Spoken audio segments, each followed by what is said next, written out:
And good Sunday morning, and welcome to Poppy's Workshop, where little acorns, or from little acorns, great oaks grow. So here we are, the 14th of April. Um, yeah, day before tax day, and guess what I am actually doing today? Yes, uh, I'm going to be submitting my taxes. Um, and actually did pretty well on my taxes. My philosophy with taxes is to owe very little or to be owed very little. So I'm looking at owing federal about $400, which is really, really good when you look at everything involved in taxes. And my state, I am owed, so I'm going to get a return of about $375. So when it all came to everything, it's 25 bucks is what I'm quote unquote down. So I got a pay raise this year, and what I actually wound up doing is taking that pay raise and putting it towards my 401k since I'm above, I forgot whether it's 54 or 55. I mean, I'm going to be 62, but I have the quote unquote catch up that I can do, so I can put some extra money in that. So hopefully, come next year, my numbers will be about the same, or actually a little bit more to my favor, and that's a pretty good thing.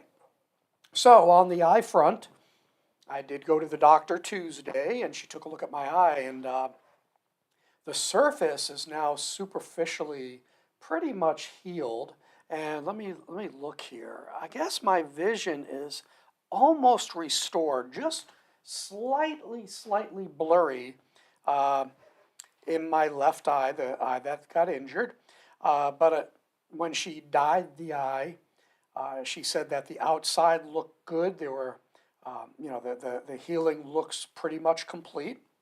But internally, underneath the surface, still a little bit more needs to be done. So I will be going back to her in about a month, and we'll check the eye and update my prescription and all that. So I felt really, really good about that. So when I got home Tuesday, since she put all that dye and stuff in my eye, I didn't feel like going back to work. So I took a little bit of PTO time since I did go in at 5 o'clock. I had like 6.5, 7 hours in before I had to go to the doctor's appointment. So that was kind of a nice treat. I got home and got into the workshop.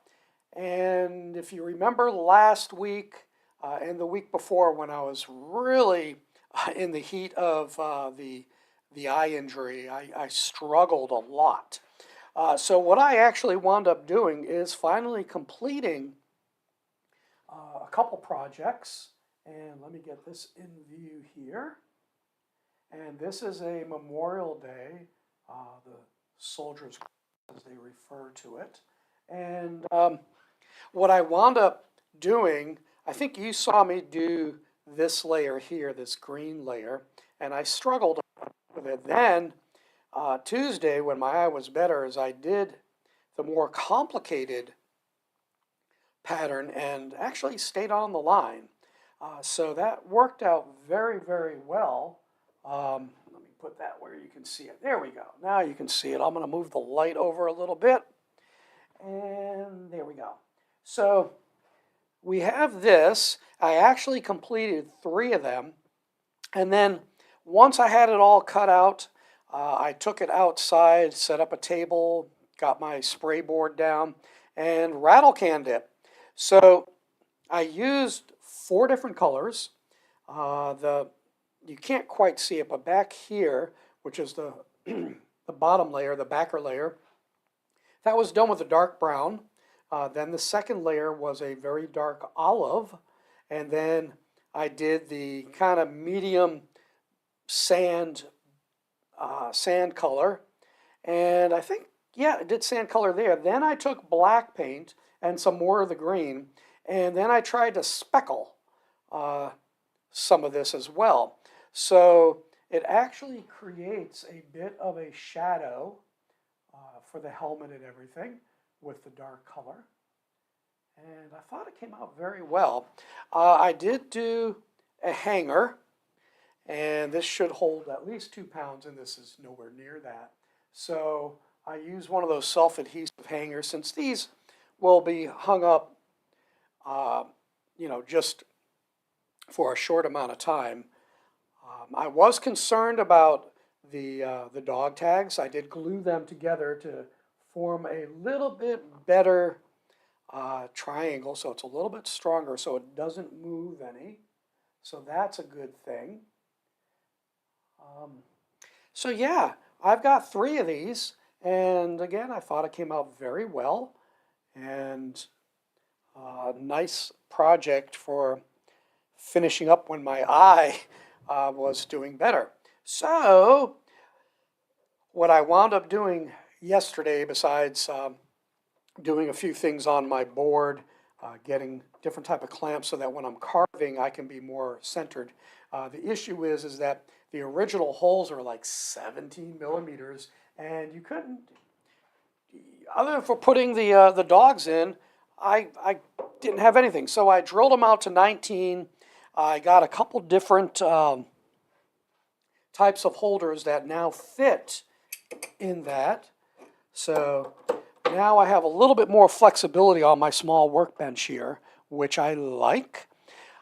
So I did that, straightened up a couple things, and then decided to cut this out, and this is out of walnut. Let me get that into the light. There we go. So being that I live in the state of Virginia, I'm making a couple of these, and this is actually what we're going to be cutting today. We're going to do a stack cut of 1/4 inch. This is 1/2 inch. I'm just seeing what I like best. But I needed to get a couple gifts made. So this is the outline of Virginia, and I guess the state bird and the state flower, and I forgot what the cannon's for, but representative of the state. So this can be used as a wall hanger. It can be used, pretty much, I guess, for hot plates or something like that. And of course, I did finish it with some linseed oil. Now, what I did, everything except for 2 cuts, everything was cut with a straight blade. Started with a number 1, and I didn't like the way that it was tracking. And I figured, all right, let me try number 3, and the number 3 worked really well. So everything pretty much is a number 3 blade. That would be the Flying Dutchman Ultra Reverse. Now, I did mention that 2 cuts were not, and that would be these right here. I think you can still see that. Yeah, I mean, kind of harder to see it. But if you look, we're out of the light. Kind of there.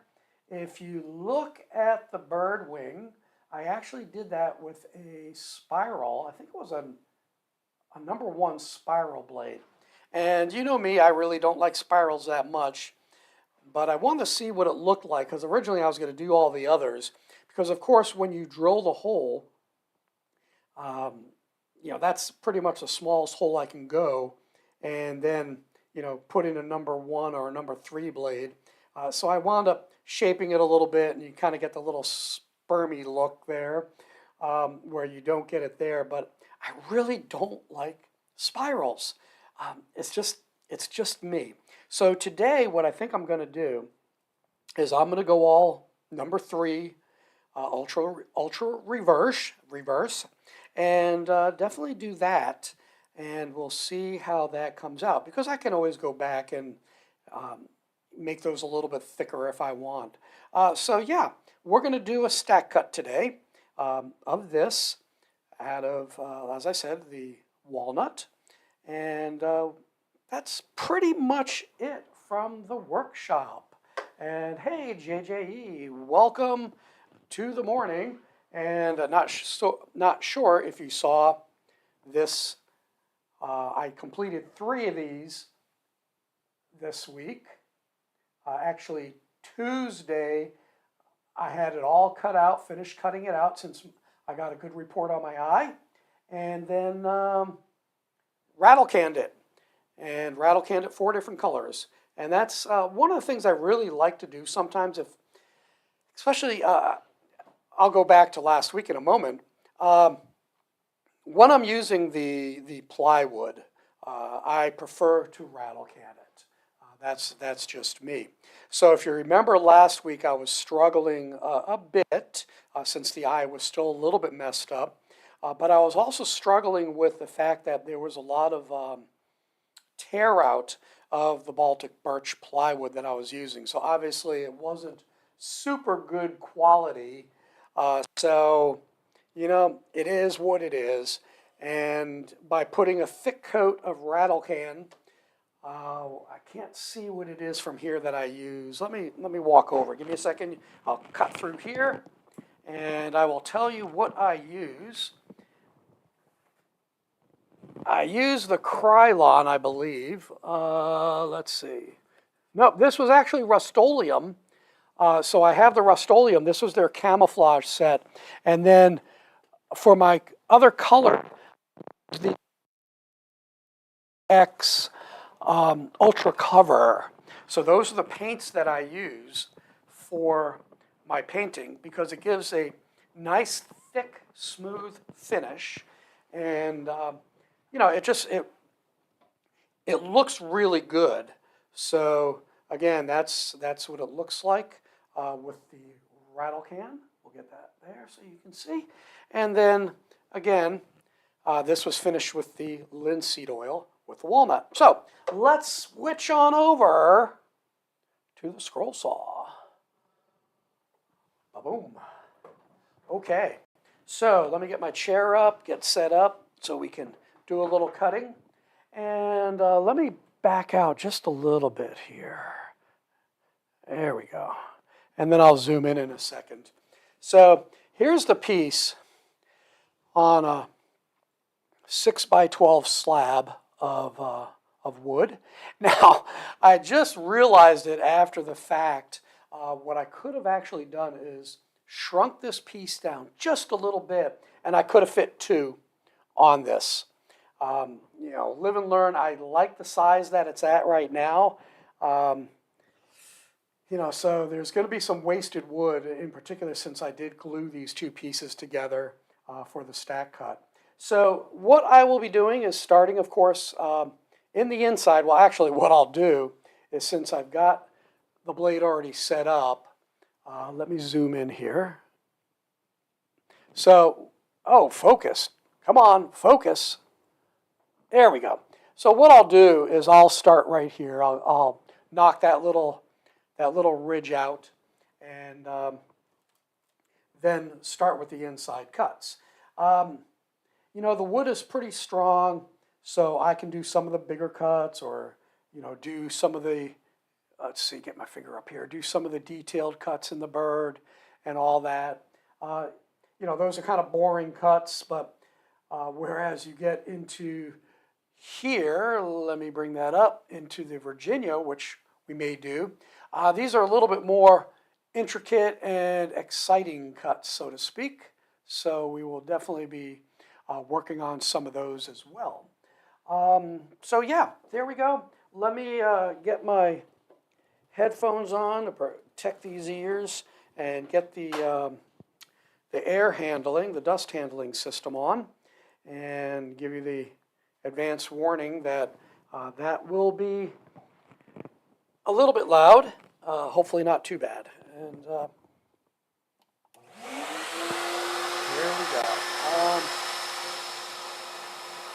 Yep, I'm just kind of checking to see what the sound levels are. I wanted to give you... No, this is not my pattern. I forgot the name of it. Shoot.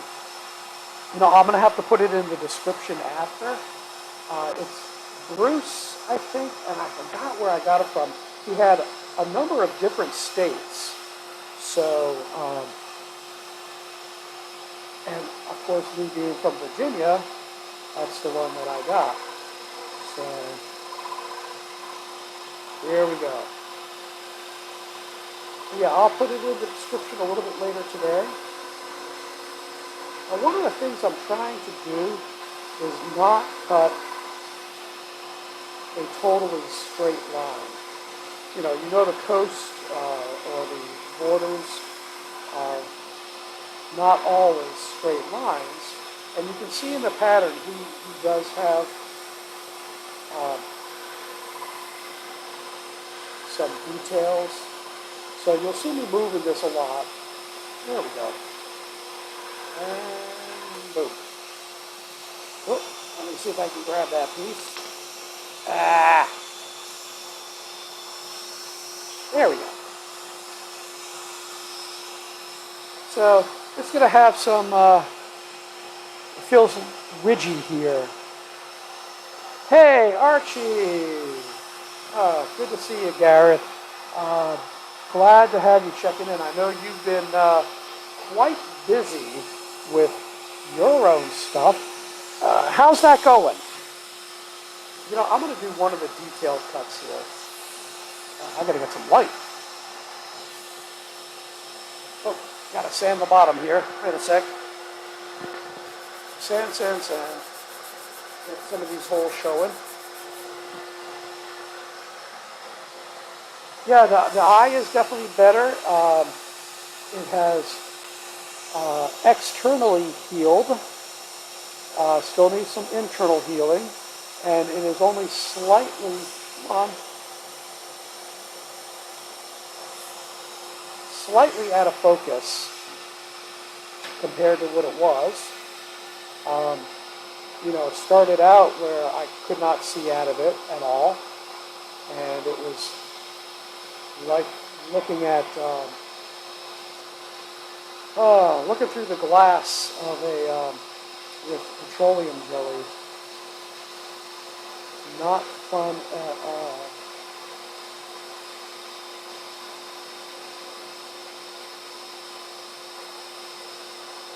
So I'll do one of the more exciting cuts, which is the shaping of the letters. Oh, let me get my chair in place here. Oh, I'm so out of practice. That's terrible. Okay, here we go. Oh. Yeah, and I moved my light. I still can put it on my my cart, but depending on the wood or what I'm doing, certain turns will get caught. So now I have it on the wall, which gives me more room to work, but I have to get used to the slight difference in the angle.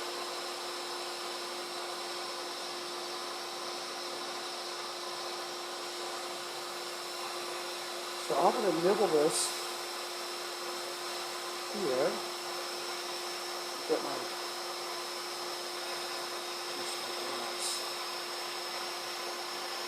So it was actually funny last week when I was cutting. I was a little bit frustrated not being able to see, of course. And I actually got bit by the blade because not having the depth of field, and that might have been actually the week before. I got bit by the blade, and it didn't break skin or anything. It was like getting a paper cut. But I just thought it was funny in a way. Now I want to check something here on the end. Some of these I have been actually closing. Nope, I did go through it.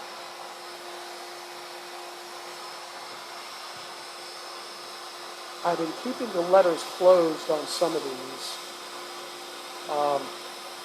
just for added strength. But the end, since the top is so big, I'm going right in on that.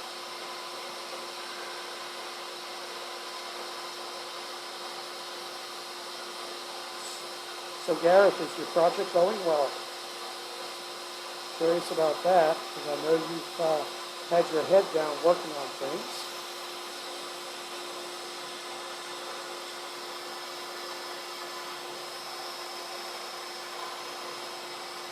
I'm just trying to pay attention here. There we go. So you'll notice again I stop just to see what the blade is doing once in a while. Just to kind of make sure that I'm not pushing too hard.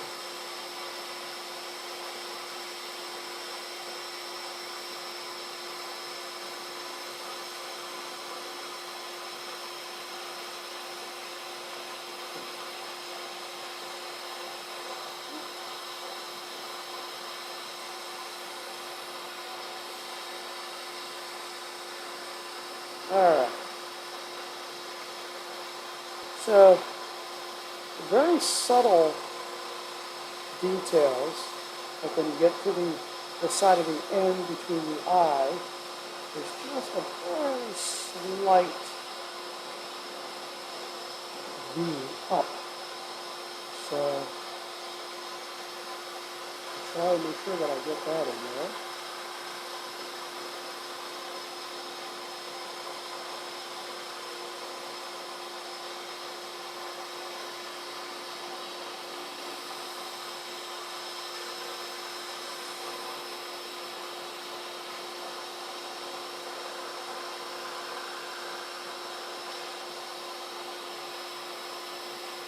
Oh, what I'm going to do is give myself a little room to turn the blade, so I'll do a nibble here.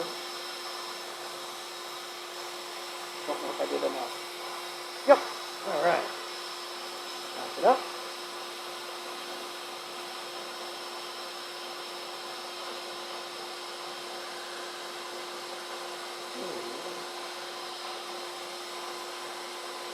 Yeah, I can still see that eye is just a little bit blurry, but I like having my depth of field. But I'll tell you, I was getting depressed. The eye not healing as quickly as it should have been. That's from the doctor. She was concerned that she would have to abrade the eye.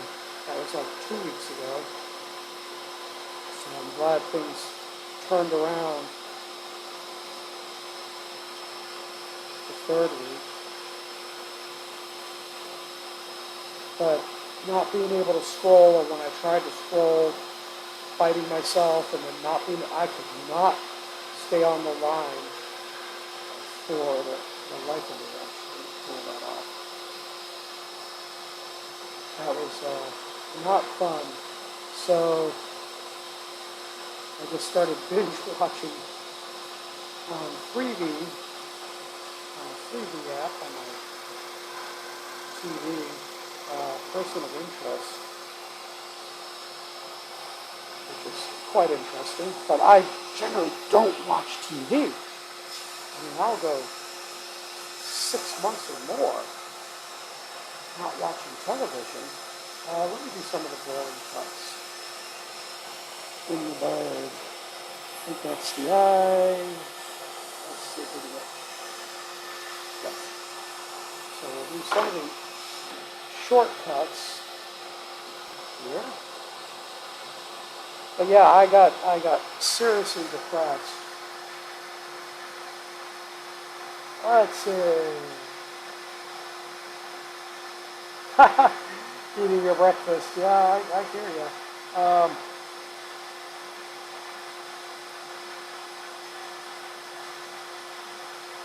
Cool. Glad your game is stepping up.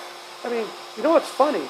I actually did this piece like a couple years ago, and I have it up on my wall since it was one of my first pieces that I did after not doing anything for a long time.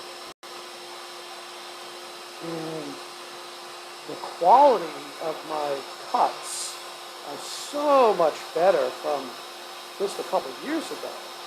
So the main thing is just continual improvement. And you may not even notice it when you're working. I looked at the piece that I did earlier, and I'll show it a little bit later on. And it's like, wow, you know, this actually looks pretty good. Let me get that out of the way. Man, I'm losing track of where my cuts are. Okay, that's the eye. That's the cut I just did. Now these are tiny holes. There we go. Oh, went through the eye. There we go. So I was looking at the quality of my cuts, and it's like, wow, I didn't notice it until I compared. So I always recommend, when you first start out, is save your first cuts. You know, you may look at it and say, it's not so good, I'm going to throw it out. Don't throw it out. You know, save it, and then you can see the comparison of your growth. So I'm making little spermatozoids here.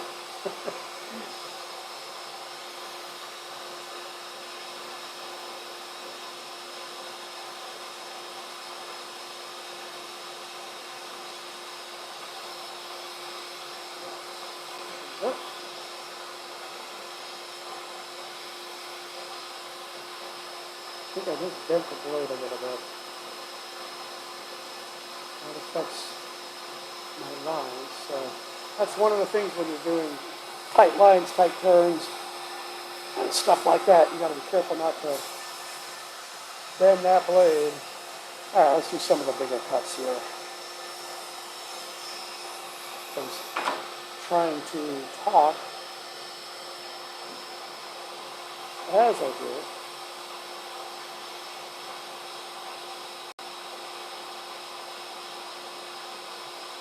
All right, gotta get this out. I cannot see. Yeah, I twisted the blade. Son of a gun. All right.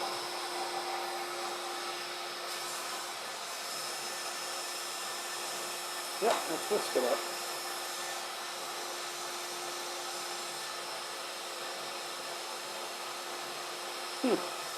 All right. Let's grab another one. Just gotta be more careful next time. And that's what happened to my number one blade.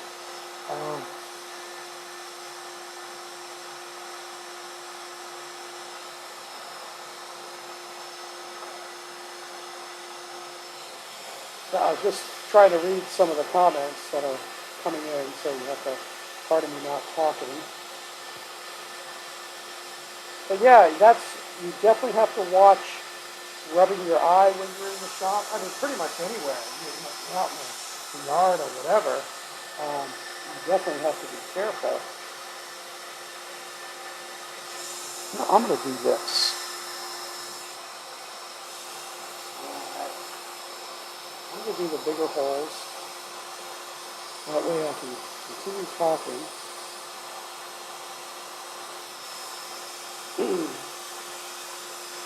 Get this mounted in.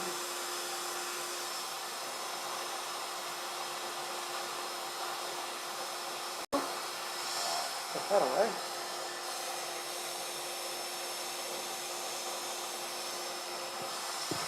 There we go. Okay. Yeah, I'm still trying to get used to the bigger saw too. 31 inch. It's quite big. I like the way the arm raises and lowers. All right, let's see. I think I'm going to tuck in the corner here.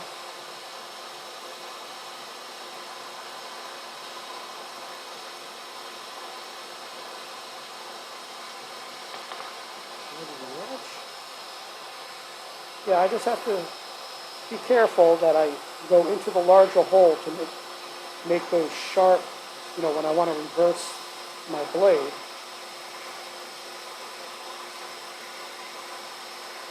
There we go. It's also nice having a sharper blade. So that blade I had actually done the outer perimeter of the one I completed yesterday.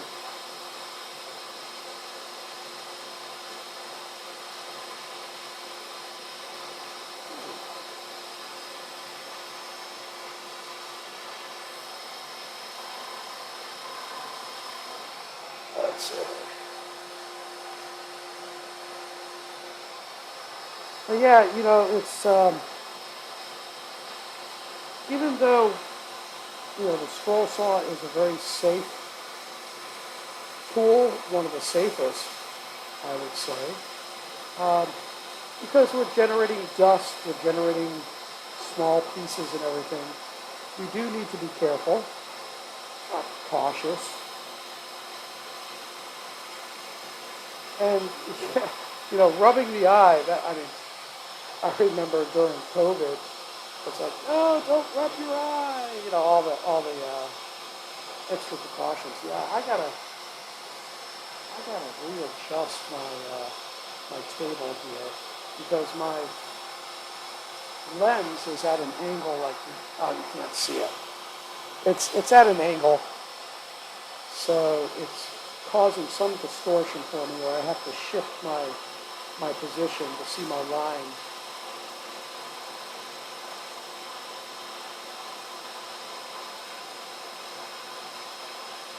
I mean, what I could do is move it to the table where it's got a position just right. But again, depending on where I am on this piece, it gets a little bit problematic. Like at this angle here, it would actually be hitting the light at the base.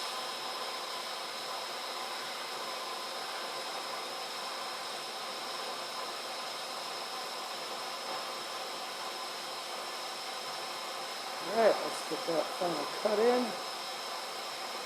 Come on. Whoop. That got sucked up. Yeah, that's the other reason why I'm using the, oh, wait a second.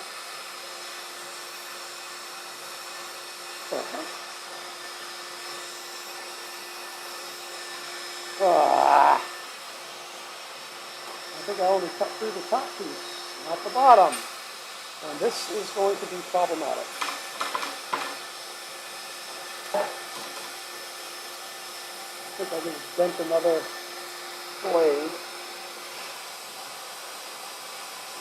My first piece got sucked up, and I feel the wood up.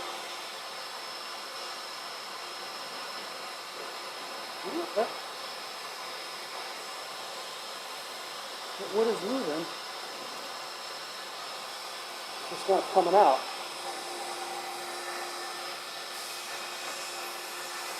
There we go.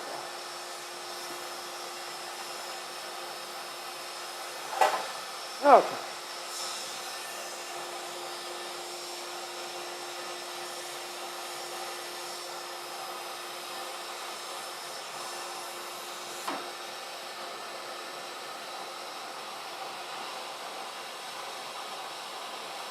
Well, I'll be glad when I submit my taxes today, get that out of the way.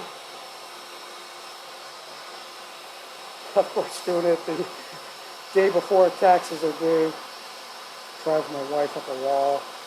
But I actually had the bulk of my taxes done in January, February. I saw that I had owed money, and I'm like, I'll just put it away. Not realizing that I'm actually going to get some money back on state, that I'm almost making a wash of how much I owe. It winds up being $25 difference that I wind up owing in taxes. But that's always my goal. Owe very little or be owed very little. I do not understand why people get so excited that they get $4,000, $5,000 back on taxes. That's money you can use during the year that you now basically given Uncle Sam an interest-free loan. And it's funny, they owe you money, and they'll give you exactly what they owe you.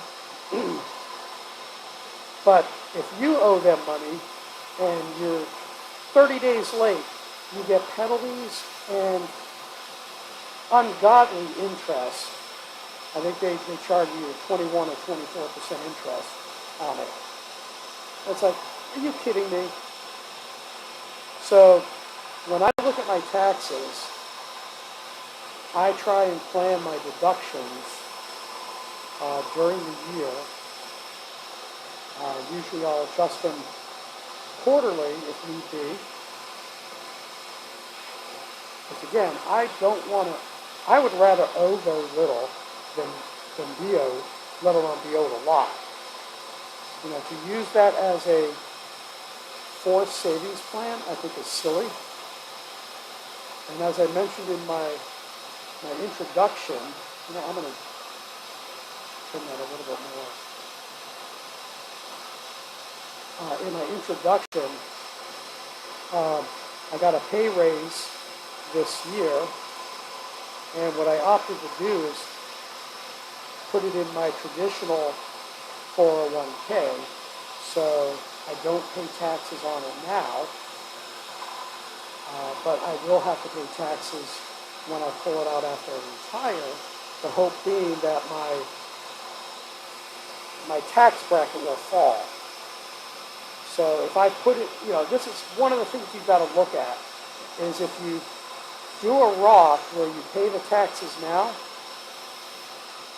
and it grows tax-free and you take it out tax-free, if you're in a higher tax bracket, that works really well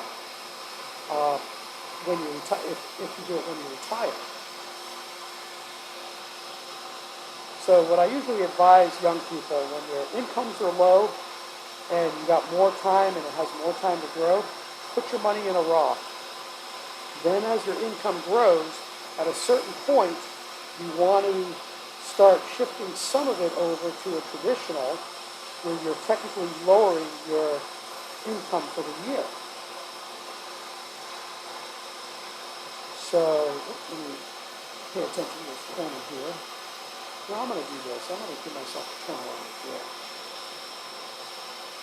So here's a little quick way I do a turnaround. Boom. And I didn't go in far enough. Darn it. I'll have to revisit that. So as your income rises, then you shift to more traditional. So as I said, when I got my pay raise a month ago, I just upped it in my 401k traditional. So basically my income this year will be the same as last year, which means I don't have to adjust any of my deductions on my W-4.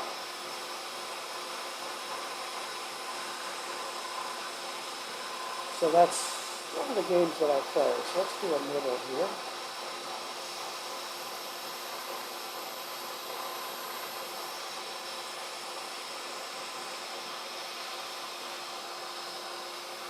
All right, good place to stop. Let's see. Ha! Oh, you sent your taxes this morning.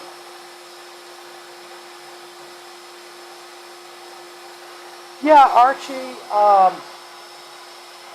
the U.S. tax system is, it's a cluster. It really is. And really what it should be, you know, it should just be a flat system, a fair tax. You earn a certain income, this is what your taxes are going to be, you know. And it gets adjusted during the year so that, you know, come the end of the year, you don't have to pay. Or what it is, I think it's called a fair tax, is, you know, you earn a certain income and you're taxed at that income, but depending on where your income is, at the end of the year, you'll get a certain amount of money back. But you figure, I forgot when it was that we actually started the income tax. I think it was the 30s, 20s or 30s. Before that, there was no income tax in the United States, and it was just the import or customs fees from our international our international commerce that funded the country. But when they enacted the income tax, that changed everything. Then you talk, what was it, 1930 something was the introduction of Social Security, because up to that point we did not have a social safety net in this country. So, that eventually evolved into the, Social Security, Medicaid, Medicare, so that you have medical when you retire. So that's kind of a universal health care when you reach a certain age, or if you're disabled. And that works is at I put in 6%, my company matches with 6%, 6 point something, maybe 6.25. So basically 12 to 12.5% of my income is put into Social Security. And of course, the way the system was designed, it was to fund the people that were retiring. So as I put money in, then I'm paying for the people that are retiring today. And then when I retire, it's the people of tomorrow who are working. The issue is people are living longer. So they're collecting a lot longer. When it was introduced, people lived to 60 something years old. Well, now we're talking a lifespan in the 80s. Well, needless to say, that that's depleting the Social Security a little bit faster than expected. So either they're going to have to put a limit, they're going to have to reduce the benefits, or do something else to change that. But yeah, so everything that I have to go through each year, gather all my documents, I wind up just using the standard deduction nowadays, because being that I'm married, it just makes it a whole lot easier than, okay, how much did I give to charity? How much did I fix on the house? Or how much medical did I have? Unless you have really unusually high, the standard deduction is usually the best bet. So in that case, it makes it a little bit easier. Yeah, I can't. Let's see if I get that. Yeah, I just can't get my angle right.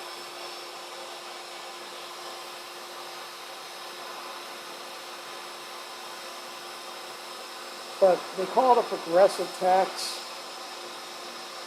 Nothing progressive about it at all. I call it regressive.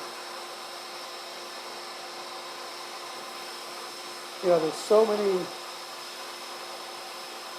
tax write-offs, loopholes, deductions. It's a joke, really.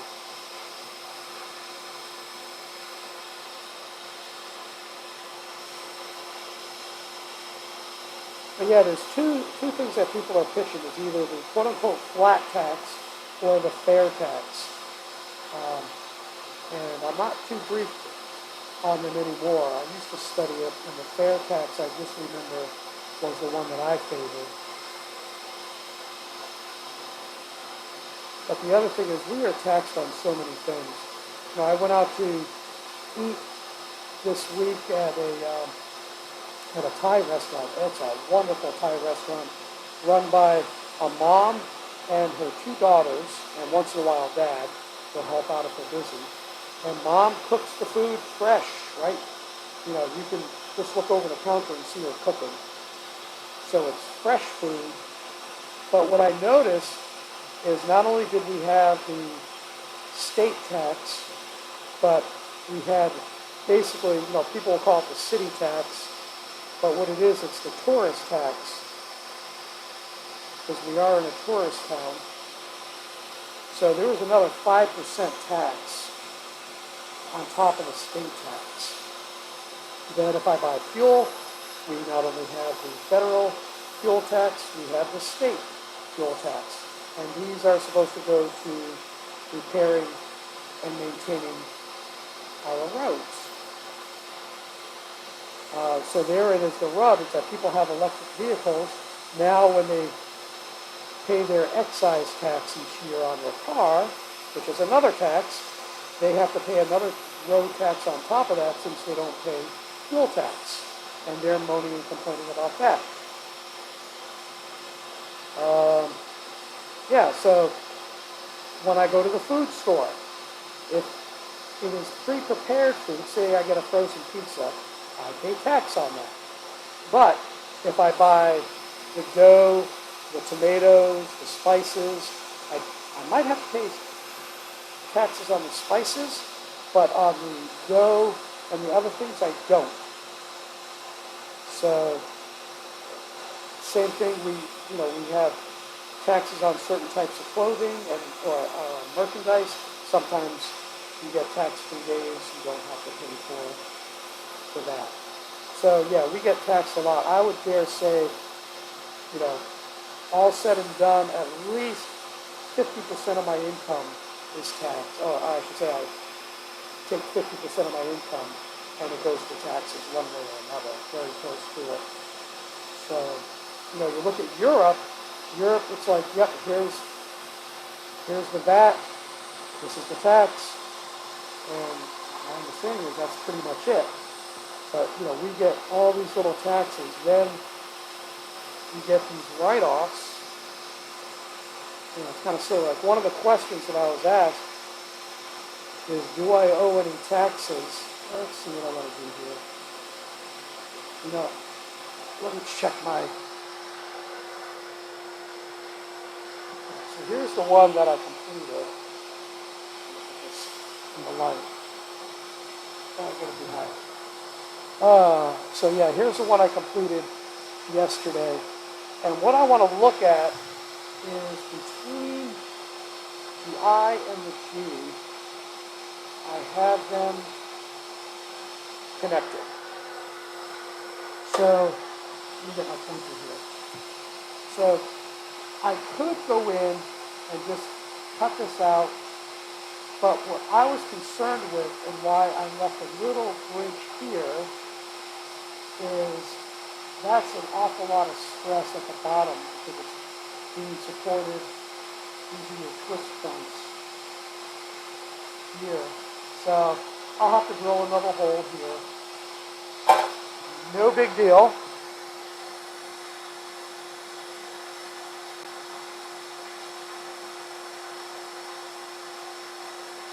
I'm just looking at the comments here. Yeah, that Memorial Day piece, that is a battlefield cross where when a soldier, Marine, any service member is fallen, they take his boots, his rifle, his gun, his helmet, and if it's stuck in the ground in a memorial. So that has become a very well-known type of memorial. So I did 3 of those. And these are those gifts. So that's what I've been trying to do this week, because my eye is getting back into shape, is do some gifts. I finished a couple cars this morning, I think 2. Glued up the wheels. I still have to do a little sanding on them. So I finished those up. I got to get back contacting a few charities, or hospitals, or police departments. And I got to order some more wood. get back into the swing of things. But right now, there's so many other things that I'm doing. Now, again, having to do taxes. I still have to fix my generator. The guy that I was hoping that was going to tear down my old shed, he replied once when I said, "Hey, you still interested?" He said, "In tearing it down?" "Yeah." "Okay. When is it going to be convenient for you?" And I've had nothing but crickets. So at this point, that was 2 weeks ago. So I will probably have to, I'm going to get a little bit more detail here. So I'm going to have to do it myself most likely. So trying to balance everything with work, charity, the eye injury. It's like, oh my gosh, a little overwhelmed. But yeah, I'm using a flat blade. A lot of people would have used a spiral. I just really like the flat blade. And again, yesterday I was using a number 1 blade, which before it bent, I could do so. I could even do my details even closer. But I mean, the number 3 has been handling really well to slow my turns down a little bit, and I can stay right on the line. But yeah, the details that you can do on a scroll saw are amazing. And if you look at some of the fretwork, you look at some of the designs like Charles Deering, I could never attempt to do his designs. His designs, his fretwork is so intricate. It's amazing. But I know my limits. And I think Russ Beard is another one that has some beautiful fretwork designs. In where I can turn it. There we go. Back it up. But of course, you have Sue May, and I like doing hers, and she has some very intricate portions on it. And Judy Gale Roberts, another favorite designer of mine. She has a real nice variety of detailed pieces. Well, all of her stuff is detailed, but she has a really good variety for beginners to super advanced people. Let's see. Oh, there's just so many designers out there. I try and support as many as possible. And again, I forgot who this designer was and where I got this particular design. And I will post that in the comments later today when I look it up. Because it had the name on the pattern, but when I was gluing the pattern down and trimmed the pattern, I had to, of course, cut that off.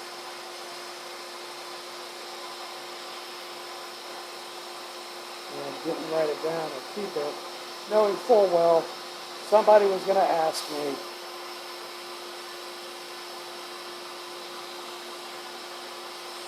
But yeah, what I like about this piece is I can just do one long continuous cut in some places, and then the short, simple ones like the tail that I'm coming up to.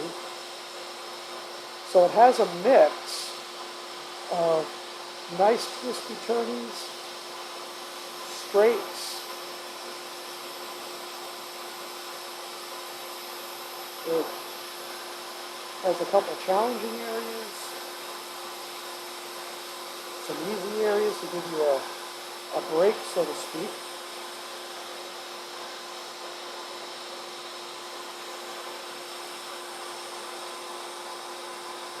Yeah, it's a fun piece, and of course, being that it's Virginia, where I live right now, and Virginia has a very interesting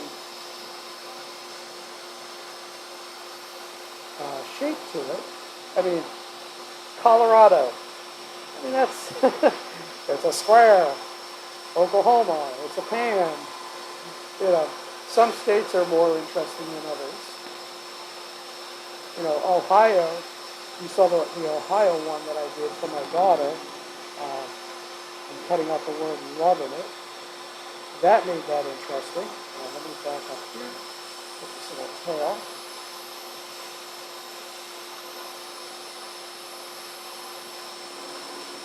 Yeah, so you'll see that I am twisting and turning a lot. But it's not super difficult.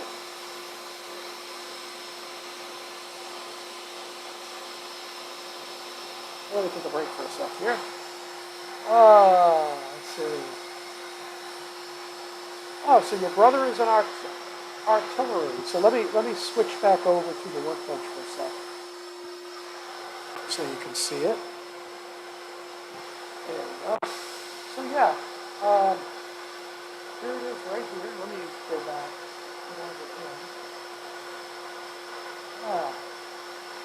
So this is 4 layers, and it is Baltic birch plywood.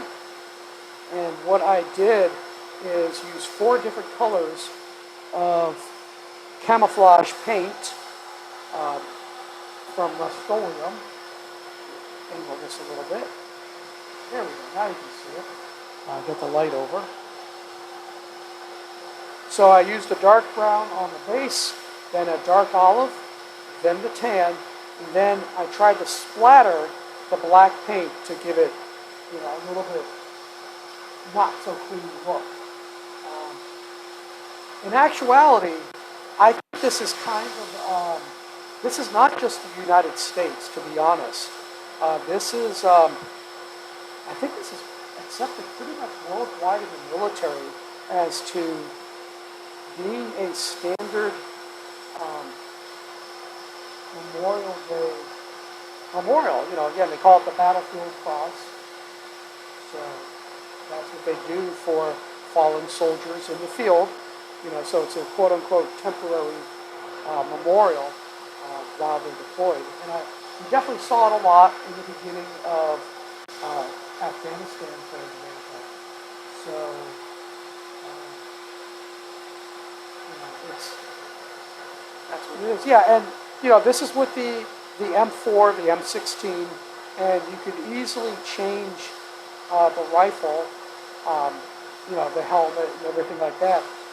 This particular design was Alex Fox. So if you go to Etsy and look up Alex Fox, you'll see his. And then when you do that, in actuality, you might want to do this. I saw a number of other memorials by other people. Now, Alex's, he kind of bridges the difference between laser and scroll saw. This could have been done on laser if I wanted, but of course, I can scroll saw. So, there are others where I look at it, you know, I didn't realize I was that close. Let me zoom out a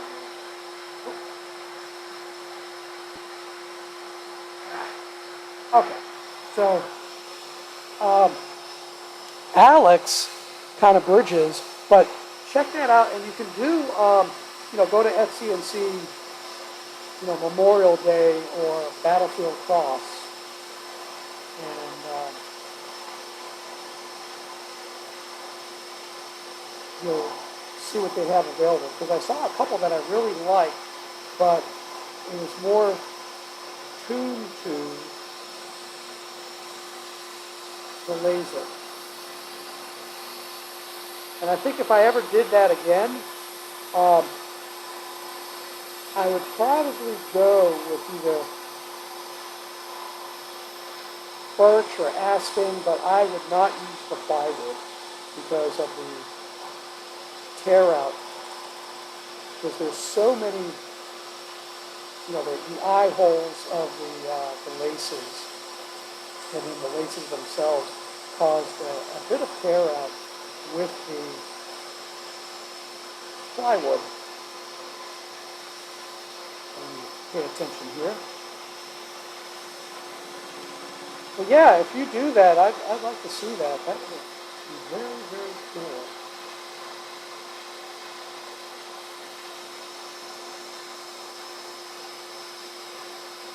Okay, let's get that piece out. Now, I probably shouldn't have done that piece. Rather show some of the more intricate cuts during the show, during the live stream. So, you can see when we cut the piece out, that's one cut. So you can see how, let me get this. There we go.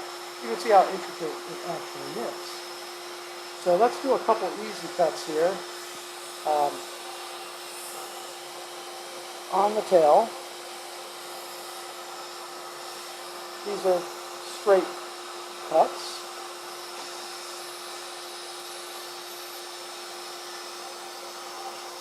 But yeah, Alex Fox has some really nice work, and he's from Ukraine. I don't think he's in country right now. Oh, not just the United States. A lot of the wood that I get is from South America, from Africa. When I order online, so there's let me get my finger behind here. So there's a lot of beautiful wood out there. But when you talk about some of the basics that we use, pine, oak, cedar, walnut, those are really nice North American woods. And, I find that Europe has just as many beautiful wood out there. So you can see, let's see, get that closer. You can see the tail cut right there. And like I said, because of the drill hole, I try to smooth that hole out a little bit. So that's on top of the spermazoa. But if you have a place where you can order online for wood, hopefully they have, let me get my finger on that.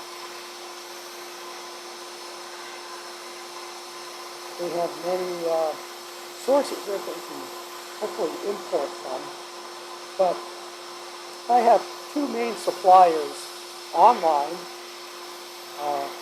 Uku Hardwoods, and KJP, which is in Canada, because I like to get some of the Canadian bird's eye maples and spalted maples and things like that. They have some really nice wood. So what I'm trying to do is just, in a way, hide the drill hole just a little bit. You can still see, yeah, that's probably where he drilled, but hide it just a little bit.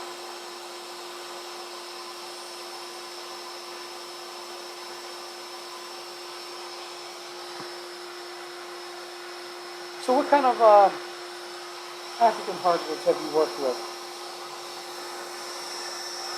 Because I forgot the ones, I think, what's the black, the dark black and brown, it's from Africa, I can't remember. That's terrible. Oh, let's see. Let's get the bird done.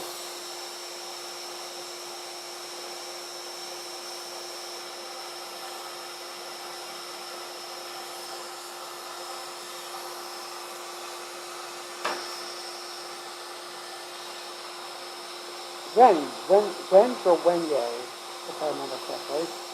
And I'm almost positive that some of the hearts, like Purple Heart or something like that, may be from from Africa. Some of those hardwoods.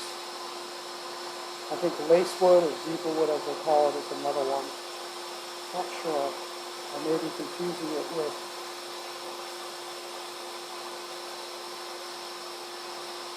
South America.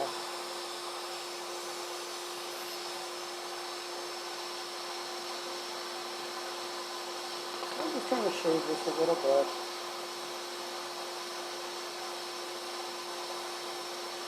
And again, on my previous piece, this is where I actually used the spiral blade and it made it a lot thicker. And I want to go for a little bit more delicate look.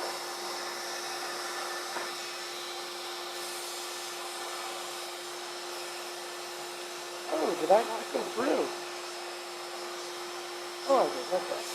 Just looking in the wrong place.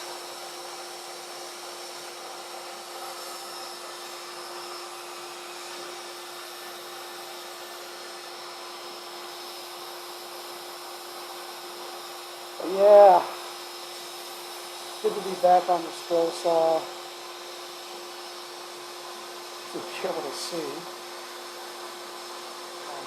I got to get outside today, get some sun, so help keep shaking the remnants of the depression. It was kind of nice last week being able to see the eclipse of the sun, because I did come home a little bit early. So I sat out in the backyard with my wife. She had purchased some of the glasses. So sat there drinking some sparkling water.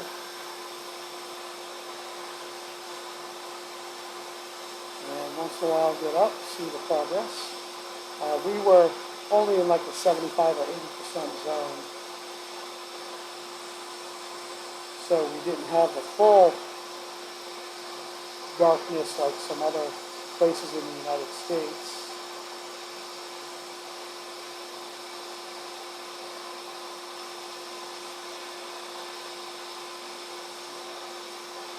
There we go. Just smooth that out a little bit.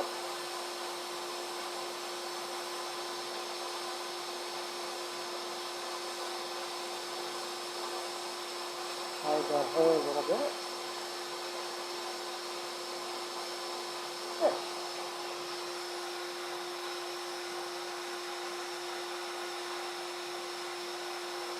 Yeah, I need to get outside. You know, last couple years I haven't been out enough, whereas like during COVID years, the first 2 years, and even before that, but especially during the COVID years, I was outside because I was working from home. So I would work, bring my computer outside, and I'd just sit on our back patio. We have a cement patio out back, and just get the air and the sun. You know, with everything that was going on during COVID and the uncertainty of things, it just helped mentally for sure. But the last 2 years, I've not been out enough. So I think that kind of affects me.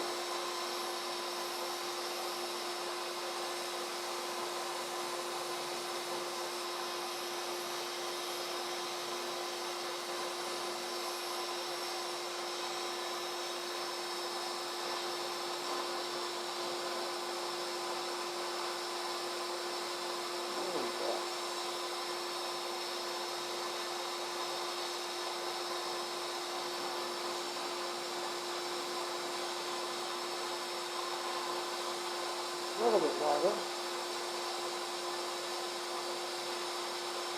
The nice thing is I can always go back and revisit these if I want. I try not to, but this year I definitely try to fix them.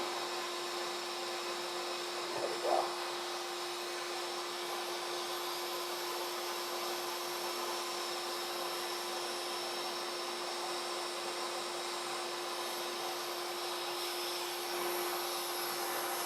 Yeah, this is a nice piece. I am working on another piece. I actually cut it out quite a long time ago. Your lockdown was 1,347 days. Oy vey. Yeah, I was pretty much there too. And now we're learning that a lot of it was not necessary. Like, they were shutting down the beach. It's like, dude, go outside. The sun kills the virus. The wind blows it, distributes it. You know, the stupidity of a lot of things that were done. This area back in the early 1900s, we had the quote-unquote Spanish flu here because sailors from a ship that got quarantined in Norfolk jumped overboard and swam ashore, spreading the Spanish flu. That was 1914? Yeah, about 100 years before COVID. So we already had a pandemic. They knew how to handle it, but we just had a lot of disinformation, a lot of agendas, a lot of political agendas.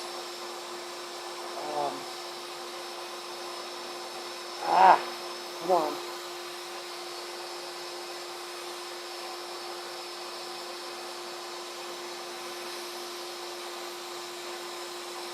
Now we're learning things. I don't want this to become a political show. That we should and should not have done. But it was funny when it was first happening. I knew something weird was happening the end of 2019.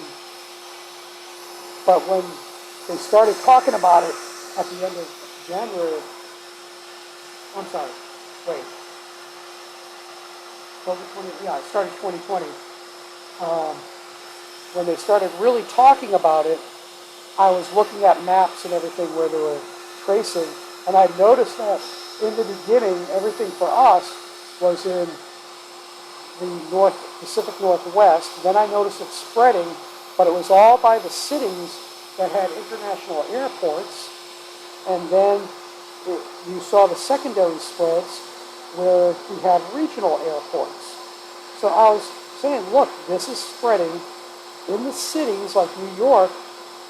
It's coming in through the 3 airports and then being spread within the city by the subway system. And then people who are catching connections are spreading it to the secondary cities. So I saw that. I was tracing the numbers for like the first year, and then finally got sick of it because of all the politics behind it. But yeah, it was quite the time. Needless to say, glad that we will never see that happen again. Just hopefully we'll learn some things. But yeah, just being locked away at home. I remember I got to a certain point where I would go out in my convertible on these beautiful summer days, spring days, fall days, and just drop the top of my convertible and drive. And, just wait to see if the police would stop me. Same thing when I would sneak into work. I'd sneak in at 3 or 4 in the morning so I could do some classified work, and then work a couple hours and then head home. Since nobody was there, that's when they were allowing us to come back a little bit. And again, I was waiting to be stopped. It's an ugly time, needless to say. But yeah, gotta get out in the sun.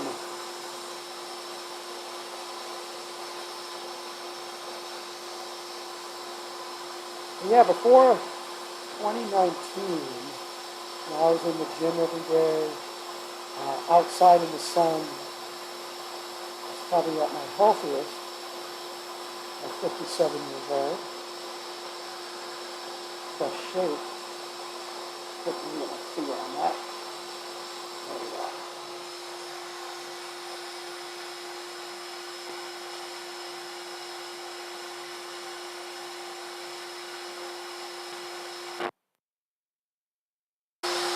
let's see, let me go back to here, talk for hours about the history of pandemics. See, the discussion for years amongst nerds in the realm. Oh, yeah, what on earth would happen when next pandemic? Well, we learned the hard way.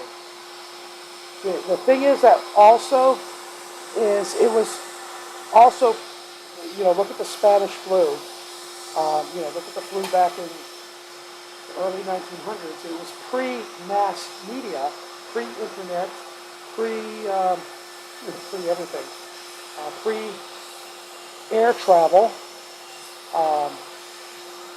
Everything was boat and train. Now, take it to 2020, 2019, and you have all those things. And I think this is where there was a radical shift or radical showing in social media of A, how quickly information was distributed, and B, how much bad information was distributed. And a lot of it, again, added to the poor decisions that were made by government.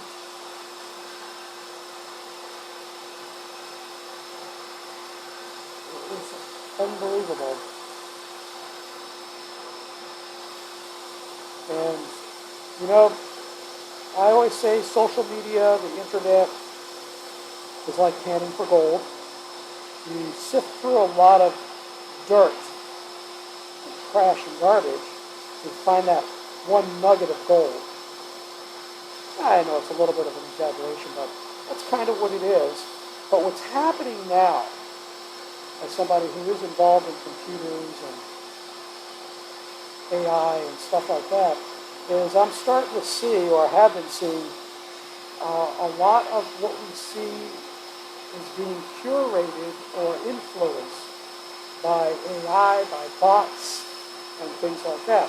For example, on Facebook, you'll see a picture posted of some kid who carved out this owl out of a tree stump.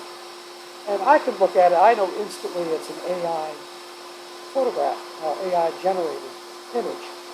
And then you have all these posts, A, by stupid people who don't look carefully and just accept the fact or believe that it's a 10-year-old or 9-year-old kid who carved this thing with a chainsaw that is so intricate, and they believe it. So you've got those stupid people. But then what you also have is the bots that'll just say, oh, glorious, beautiful, wonderful. And what they're doing is trying to get that up higher. So you click on it, and then that activates, or the algorithm sees that this is something you're quote-unquote interested in. Now all of a sudden, you are seeing more of these things. It's the same thing with advertising. It's the same thing with news. You click on certain news, all of a sudden, that type of news, you're going to see that more and more in your feed. So what happens is you get into this little information bubble. Let me get my lens closer. You get in this little information bubble, and you're seeing very, very carefully curated or algorithm curated content. So you may miss the whole other side of the argument, depending on what it is, or period. And that's quite unfortunate, and a lot of people are not aware of it. Call it Big Brother, call it whatever. Now, also look what's happening in the media. At least in the United States, our radio stations, our radio networks, they're all being bought up. Same thing with our newspapers. They're all being bought up by these conglomerates. And you're seeing the same news. Now, I used to work for a newspaper in Elmira, New York, and they had papers in Corning, which is like 15, 20 minutes away, in Ithaca, about 30 minutes away, in Binghamton. Well, now they're all owned by one company. You go to their websites and they all have the same news. So, let's see. Oh, we got. Let me look here. Oh, lots of talk here. Hold on for a sec. Oh yeah, we definitely have more pandemics, but again, I think this one because of mass media and the internet. Yep, and the embargoes. Yeah, yeah. Actually, the Spanish flu. Um, there is talk that it was actually from the United States, or maybe it was the swine flu. I forgot which one. But the accusation uh, or the follow-up is no, it really came from the United States. Let's see. Yeah, and here, I'll tell you. Hold on, what is this actually? Yeah, so one of the issues with COVID is the asymptomatic, or what's happening is in terms of the deaths, is if you died and you happen to have COVID, then you died from COVID. But you could have been in a car wreck, you could have had a brain aneurysm or whatever, so there was some of that overcounting. So that's one thing. And you can look at that by the historical records of how many heart attacks, how many aneurysms, how many people died from the regular flu, things like that. Um, and then all of a sudden, all those dropped, and COVID rose. So they were making COVID a primary source of death, when in fact it had no bearing on the death, or it was secondary. So there's a lot of that counting and everything that messes things up, for sure. Um, yeah, it's unfortunate all the way around. Um, that's why when I read the news, I try to read multiple news sources from multiple countries. When I research, it's multiple sources. But a lot of people, don't do it for whatever reason, time, energy, desire. And I try to be as informed as possible on things. There we go.